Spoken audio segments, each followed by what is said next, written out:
സർവേഷാം സുഖിനോ ഭവന്തു. എല്ലാവർക്കും ഭൈരവ ആസ്ട്രോവിഷനിലേക്ക് ആദ്യമായ സ്വാഗതം. ഞാനിപ്പോൾ നിൽക്കുന്നത് കണ്ണൂർ ജില്ലയിലെ തളിപ്പറമ്പ് ശ്രീ രാജരാജേശ്വര ക്ഷേത്രത്തിന് മുന്നിലാണ്.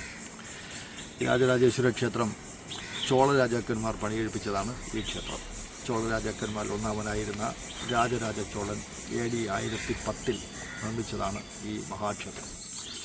ഈ ക്ഷേത്രം വലിയൊരു വിസ്തൃതമായൊരു ഭൂപ്രദേശത്ത് നിറഞ്ഞു നിൽക്കുന്നതാണ്. ഈ ക്ഷേത്രം വളരെ പ്രസിദ്ധമായ ക്ഷേത്രമാണ്. ക്ഷേത്രത്തിൻ്റെ പ്രവേശന കവാടമാണ് നിങ്ങൾ ഈ കാണുന്നത്.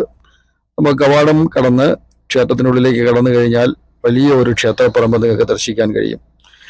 ഈ ക്ഷേത്രപ്പറമ്പിന്റെ വലതുഭാഗത്തായിട്ട് വെങ്കലത്തിൽ നിർമ്മിച്ച 14 അടി ഉയരമുള്ള 4200 കിലോഗ്രാം വെങ്കലത്തിൽ തീർത്ത ഒരു ശിവന്റെ വിഗ്രഹം നിങ്ങൾക്ക് ദർശിക്കാൻ കഴിയും.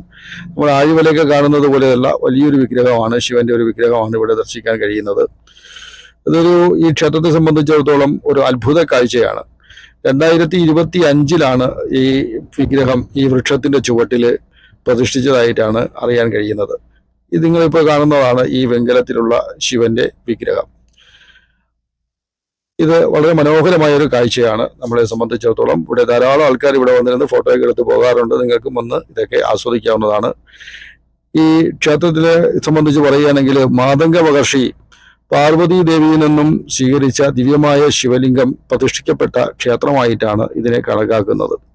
വളരെ പഴക്കഞ്ഞതായിട്ടുള്ള ഒരു ക്ഷേത്ര ഗോപുരം നിങ്ങൾക്ക് ഇതുപോലെ ഇവിടെ ദർശിക്കാൻ കഴിയും. ടിപ്പുവിന്റെ ആക്രമണത്തിൽ ഈ കോട്ട തകർന്നു പോയതായിട്ട് പറയപ്പെടുന്നുണ്ട്. ക്ഷേത്രത്തിലേക്ക് കാണുന്ന ഇത് ഒരു വൃക്ഷമുത്തശ്ശിയാണ്. 900 വർഷത്തോളം പഴക്കമുള്ള ഒരു വൃക്ഷമായിട്ടാണ് ഇതിനെ പറയുന്നത്. ഇതൊരു ഏഴിലമ്പാലയാണ്. ഇതിനോടൊപ്പം തന്നെ ഒരു പേരാലൊക്കെ പിണഞ്ഞ് നിൽപ്പുണ്ട്. ഒരു വൃക്ഷമുത്തശ്ശി ആയിട്ട് ഇതിനെ ഗണിച്ചിട്ടുണ്ട്.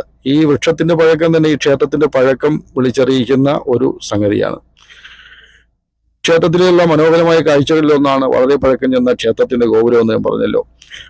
ഒപ്പം തന്നെ മാതംഗ മഹർഷി പ്രതിഷ്ഠിക്കപ്പെട്ട ഈ ക്ഷേത്രത്തിനെ സംബന്ധിച്ച് മറ്റൊരു സവിശേഷതയുണ്ട്. പാർവതി ദേവിയുടെ അരുൾ പ്രകാരം ശവസംസ്കാരമൊന്നും ചെയ്യാത്ത ഒരു ദിവ്യദേശത്ത് വേണം ഇത് പ്രതിഷ്ഠിക്കാനെന്ന് പറയുകയും അങ്ങനെയാണ് മാതംഗ മഹർഷി ഈ സ്ഥലത്ത് വന്ന് ഒരു തളികയോളം വലിപ്പമുള്ള സ്ഥലത്ത് ഈ ശിവലിംഗം പ്രതിഷ്ഠിച്ചതെന്നുമാണ് ഐതിഹ്യം.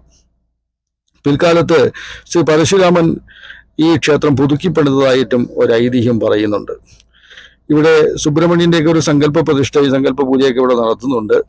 അന്നപൂർണേശ്വരി, അതുപോലെ മാടായിക്കാവിൽ ഭഗവതിയൊക്കെ ഇവിടെ നിങ്ങൾക്ക് ദർശിക്കാൻ സാധിക്കും. അവരുടെയൊക്കെ സാദൃശ്യമായൊരു സാന്നിധ്യം ഈ ക്ഷേത്രത്തിലുണ്ട്. ഈ ക്ഷേത്രത്തിൽ ധാരാളം ഉപദേവാലയങ്ങളുണ്ട്. ക്ഷേത്രത്തിലേക്ക് കയറുന്ന തന്നെ ഒരു നന്ദികേശ്വരൻ്റെ ഒരു ക്ഷേത്രവും ഭൂതത്താൻ്റെ ക്ഷേത്രവും ഒക്കെ നിങ്ങൾക്ക് ദർശിക്കാൻ സാധിക്കും. ഇവിടെ ഗംഗാദേവിയായിട്ട് ഒരു ക്ഷേത്രക്കുളം ഇതിനകത്തുണ്ട്. ക്ഷേത്രത്തിൽ കിണറില്ല. ഈ കുളത്തിൽ നിന്നുള്ള വെള്ളമാണ് ക്ഷേത്രത്തിലെ പൂജയ്ക്കും മറ്റുമൊക്കെ എടുക്കുന്നത്. വളരെ പവിത്രമായിട്ടാണ് ആ കുളം സൂക്ഷിച്ചിരിക്കുന്നത്. അവിടെ ഭക്തർക്കൊന്നും ഇറങ്ങാനുള്ള അനുവാദമൊന്നുമില്ല. ക്ഷേത്രത്തിന് വിശാലമായ ഒരു ചുറ്റമ്പലമാണ് കാണുന്നത്. ക്ഷേത്രത്തിനകത്ത് നമുക്ക് ഷൂട്ട് ചെയ്യാൻ സാധിക്കില്ല. ഇപ്പോൾ ക്ഷേത്രത്തിന് പുറമേയുള്ള കാഴ്ചകളാണ് നിങ്ങൾ ഈ കണ്ടുകൊണ്ടിരിക്കുന്നത്. ഇവിടെയാണ് അന്നപൂർണേശ്വരി ദേവിയെ ദർശിക്കാവുന്ന സ്ഥലം. ദൂരെയായിട്ട് തകർന്നു കിടക്കുന്ന ക്ഷേത്രത്തിന്റെ മതിൽ നിങ്ങൾക്ക് കാണാൻ കഴിയും. വെട്ടുകല്ലിൽ നിർമ്മിച്ച വലിയൊരു കോട്ടയായിരുന്നു ക്ഷേത്രത്തിന് ചുറ്റുമുള്ളത്. ഇവിടെയാണ് മാടായിക്കാവിൽ ഭഗവതിയെ നിങ്ങൾക്ക് ദർശിക്കാൻ പറ്റുന്ന സ്ഥലം. ഇവിടെ ഒരു കൽവിളക്ക് വെച്ചിട്ടുണ്ട്. ഭദ്രകാളി സങ്കല്പമാണ്. മാടായിക്കാവിൽ ഭഗവതി എന്ന് പറയുന്നത് കണ്ണൂരുകാർക്കുള്ള പ്രധാനപ്പെട്ട ഒരു ദേവത കൂടിയാണ്. ഇവിടെ ഒന്ന് തൊഴുതാൽ മാടായിക്കാവിൽ ഭഗവതിയെ തൊഴുന്നതിന്റെ ഫലം നമുക്ക് കിട്ടും. ക്ഷേത്രത്തിന്റെ പടിഞ്ഞാറ് നടയിലായിട്ട് പാർവതി ദേവിയുടെ ഒരു പ്രതിഷ്ഠയുണ്ട്. ഇവിടെ വന്ന് പ്രാർത്ഥിക്കുമ്പോൾ പാർവതി ദേവിയാണ് നമ്മൾ പ്രാർത്ഥിക്കുന്നത്.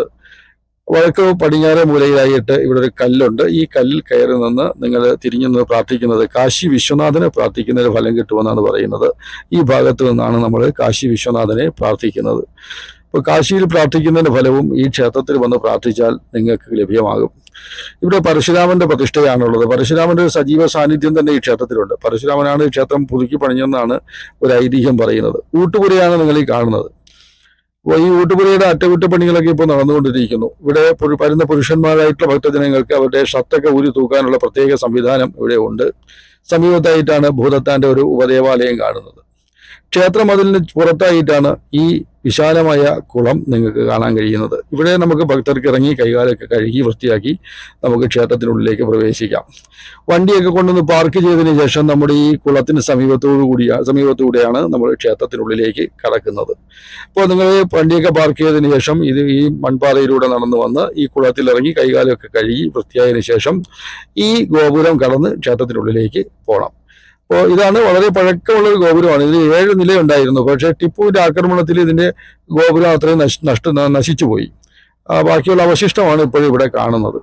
അത് പുതുക്കി പണിഞ്ഞിട്ടൊന്നുമില്ല. അത് ഇങ്ങനെ ഒരു ചരിത്ര സ്മാരകമായിട്ട് തന്നെ നിലനിർത്തിയിട്ടുണ്ട്. ഇന്ന് ധാരാളം ഭക്തജനങ്ങളൊക്കെ ഈ ക്ഷേത്രത്തിലേക്ക് വരുന്നുണ്ട്. ഇവിടെ ശിവപ്രതിഷ്ഠയാണെങ്കിലും ഇവിടുത്തെ പ്രത്യേകത വെച്ചാൽ കൂവളത്തിൽ ഇവിടെ ഉപയോഗിക്കാറില്ല. പ്രദോഷം ഇവിടെ പ്രധാനമായിട്ട് എടുക്കാറില്ല. ഈ കാണുന്നത് നമ്മുടെ പണ്ഡിതന്മാരെയൊക്കെ ആദരിക്കുന്ന ഒരു സ്ഥലമാണ് അവിടെ കാണുന്നത്. പരശുരാമന്റെ സാന്നിധ്യം എപ്പോഴും ഉണ്ടെന്നാണ് പറയുന്നത്. കലാകാരന്മാരെയും പണ്ഡിതന്മാരെയൊക്കെ അവിടെ നമ്മൾ ആദരിക്കുന്ന ഒരു സ്ഥലം കൂടിയാണ്. ക്ഷേത്രത്തിന് പുറത്ത് വിശാലമായ വലിയൊരു പറമ്പ് തന്നെയുണ്ട്. ധാരാളം ഉപദേവാലയങ്ങൾ ഈ ക്ഷേത്രവുമായി ബന്ധപ്പെട്ട് പുറത്ത് നിങ്ങൾക്ക് കാണാൻ സാധിക്കും. ഇവിടെ ഈ 2 ഉത്സവങ്ങൾ പ്രധാനമായിട്ടുണ്ട്. ശിവരാത്രിയും അതുപോലെ തന്നെ വിഷുവും പ്രധാനമാണ്. ചിലർ ഇവിടെ ശങ്കരനാരായണ സങ്കല്പവും ഇവിടെ ഉള്ളതായിട്ട് മനസ്സിലാക്കിക്കൊണ്ടാണ് വിഷുവിനും കൂടെ പ്രാധാന്യം വരുന്നത്. പിന്നെ ഇവിടുത്തെ മറ്റൊരു പ്രത്യേകത എന്ന് വെച്ചാൽ സ്ത്രീകൾക്ക് പകൽ സമയം ഇതിനകത്ത് പ്രവേശനമില്ല. സ്ത്രീകൾക്ക് പ്രാർത്ഥിക്കണമെങ്കിൽ വൈകുന്നേരം വരണം. വൈകുന്നേരം അത്താഴ പൂജയ്ക്ക് ശേഷം മാത്രമേ ഇവിടെ സ്ത്രീകൾക്ക് പ്രവേശനമുള്ളൂ എന്നാണ് പറയുന്നു. കാരണം പകൽ സമയങ്ങളിൽ ശ്രീ രാജരാജേശ്വരൻ ഭരണകാര്യങ്ങളിൽ വ്യാപൃതനായിരിക്കുന്നു. നിങ്ങൾ എല്ലാവരും കണ്ടു കാണുമെന്ന് വിശ്വസിക്കുന്നു. ഏവർക്കും ഇഷ്ടപ്പെട്ടെന്ന് വിശ്വസിക്കുന്നു. ക്ഷേത്രത്തിലേക്ക് വരുന്നവർക്ക് കണ്ണൂര് തളിപ്പറമ്പ് വന്നതിന് ശേഷം നിങ്ങൾക്ക് ബസ് മാർഗം ഇവിടെ വരാൻ കഴിയും. അപ്പോൾ ഞാൻ തിരുവനന്തപുരത്ത് നിന്നാണ് വന്നത്. തിരുവനന്തപുരത്ത് കണ്ണൂർ ഇറങ്ങി കണ്ണൂരിൽ തളിപ്പറമ്പിൽ നിന്നും നേരെ ക്ഷേത്രത്തിലേക്ക് വരികയായിരുന്നു. തളിപ്പറമ്പിൽ അത്യാവശ്യം താമസ സൗകര്യവും ഭക്ഷണത്തിനുള്ള സൗകര്യവും ഒക്കെ ഉണ്ട്. അപ്പോൾ വരുന്നവർക്ക് ഇവിടെ വരാം. പിന്നെ സ്ത്രീകൾക്ക് ഇവിടെ പ്രവേശനം വൈകുന്നേരം മാത്രമേ ഉള്ളൂ. പുരുഷന്മാർക്ക് രാവിലെയും വൈകുന്നേരവും ഒക്കെ വരാം. അവിടെ ക്ഷേത്രത്തിലുള്ള എല്ലാവിധ കാഴ്ചകളും നിങ്ങൾക്ക് കണ്ടിരിക്കും. രാജരാജേശ്വരന്റെ അനുഗ്രഹം പ്രേക്ഷകർക്ക് എല്ലാവർക്കും ഉണ്ടാകട്ടെ. നിങ്ങൾക്കും നിങ്ങളുടെ കുടുംബാംഗങ്ങൾക്കും സുഹൃത്തുക്കൾക്കും എല്ലാവിധ ഐശ്വര്യവും ഭഗവാൻ ഉണ്ടാകട്ടെ എന്ന് പ്രാർത്ഥിക്കുന്നു. നന്ദി, നമസ്കാരം.